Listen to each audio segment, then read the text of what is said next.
उत्तर प्रदेश में junior added भर्ती में विषय की समस्या को लेकर के जिस प्रकार से पीएनपी द्वारा पहले गैर जिम्मेदाराना तरीके से ये जवाब दिया गया कि कोई भी अभ्यर्थी किसी भी विषय का चयन करने के लिए स्वतंत्र है, लेकिन पीएनपी के इस रवैये से अभ्यर्थियों को संतुष्टि नहीं मिली और उनके द्वारा एससीईआरटी के निदेशक से इस संबंध में कुछ वार्ता की गई है कि विषय का चयन किस आधार पर होगा, मेरिट किस आधार पर बनाई जाएगी, बीटेक वाले अभ्यर्थी पात्र हैं या नहीं, और ग्रेजुएशन स्ट्रीम में अलग अलग स्ट्रीम से जो कैंडिडेट हैं वो किस विषय का चयन कर सकते हैं। इन सबके रिगार्डिंग इस वीडियो में डिटेल में चर्चा होगी और एससीईआरटी के द्वारा जो जवाब दिए गए हैं उसी के आधार पर इस वीडियो में चीज़ें बताई जाएंगी। नमस्कार दोस्तों, मेरा नाम है नीरज और आप देख रहे हैं करियर बिट यूट्यूब चैनल। अगर आप इस चैनल पहली बार विजिट कर रहे हैं तो इसको सब्सक्राइब करते हुए बेल आइकन को प्रेस करना ना भूलें। विषय के चयन पर एससीईआरटी का स्पष्ट शब्दों में ये कहना है कि ये भर्ती जो है वो विषयवार ही है। हालांकि पीएनपी ने पहले ये कहा था कि ये भर्ती विषयवार नहीं है, जो कि बहुत ही गलत रवैया है पीएनपी का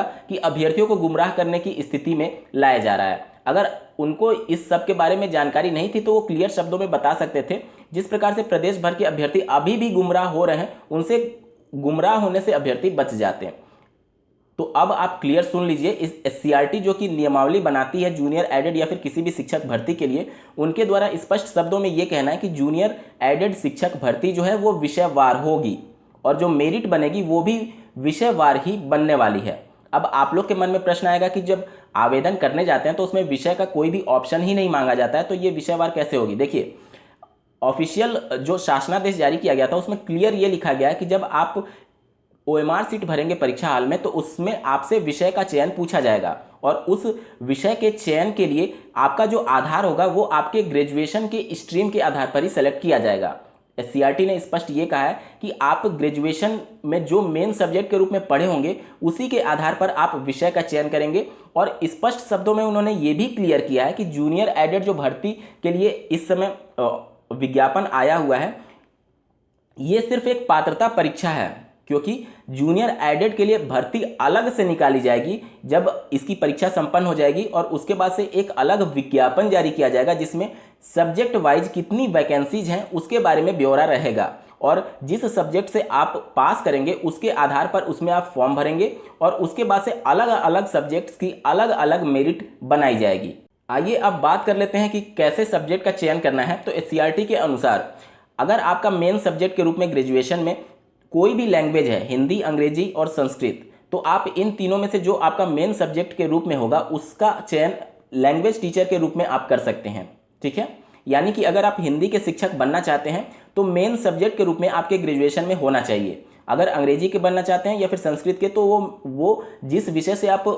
फॉर्म भरेंगे, ओएमआर सीट में जानकारी देंगे, जिस विषय का आप परीक्षा देना चाहते हैं वो मेन सब्जेक्ट के रूप में आपके ग्रेजुएशन में होना चाहिए। यहाँ तक क्लियर। अब सुनिए एसएसटी और मैथमेटिक्स के टीचर के लिए जिस प्रकार से अपर प्राइमरी के लिए आवेदन करते समय आप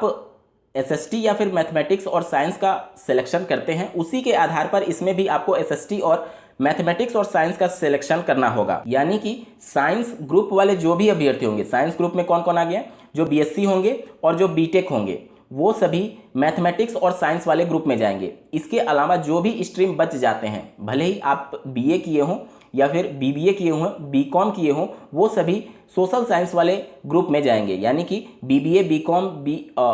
बीए और इसके अलावा कोई भी कोर्स आपने किया होगा जो कि साइंस साइड से नहीं होता है, वो सभी एसएसटी के लिए आप अप्लाई कर पाएंगे। आप मैथमेटिक्स या फिर साइंस ग्रुप में नहीं जा पाएंगे और ना ही आप लैंग्वेज वाले ग्रुप में जा पाएंगे। लैंग्वेज में सिर्फ वही जाएगा जिसका मेन सब्जेक्ट के रूप में वो पर्टिकुलर लैंग्वेज होगा। यहाँ पर विशेष रूप से मैं टिप्पणी जरूर करना चाहूँगा कि बीटेक की एलिजिबिलिटी को लेकर के अभी एससीईआरटी खुद कंफ्यूज्ड है और उनके द्वारा संदेह के रूप में उत्तर दिया गया है कि बीटेक वाले किस में अप्लाई कर पाएंगे। हालांकि बीटेक वाले की एलिजिबिलिटी पर ही अभी सवाल है और अगर वो एलिजिबल होते हैं तो जाहिर सी बात है वो मैथमेटिक्स एंड साइंस वाले ही ग्रुप में जाएंगे, क्योंकि जिस प्रकार से माननीय कोर्ट के द्वारा टीजीटी की वैकेंसी में ये स्पष्ट शब्दों में कहा गया था कि चूंकि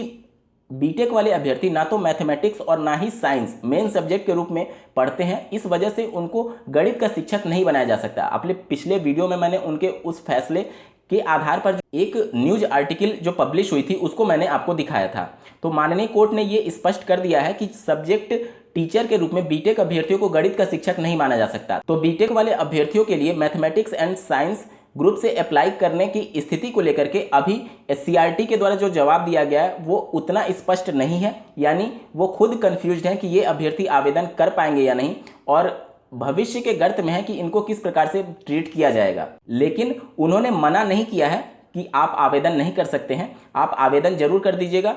उम्मीद करता हूं आप सभी के प्रश्नों का जवाब मैंने इस वीडियो में दे दिया है। इस वीडियो को देखने के लिए आपका बहुत बहुत धन्यवाद। भगवान करे आपका दिन शुभ हो।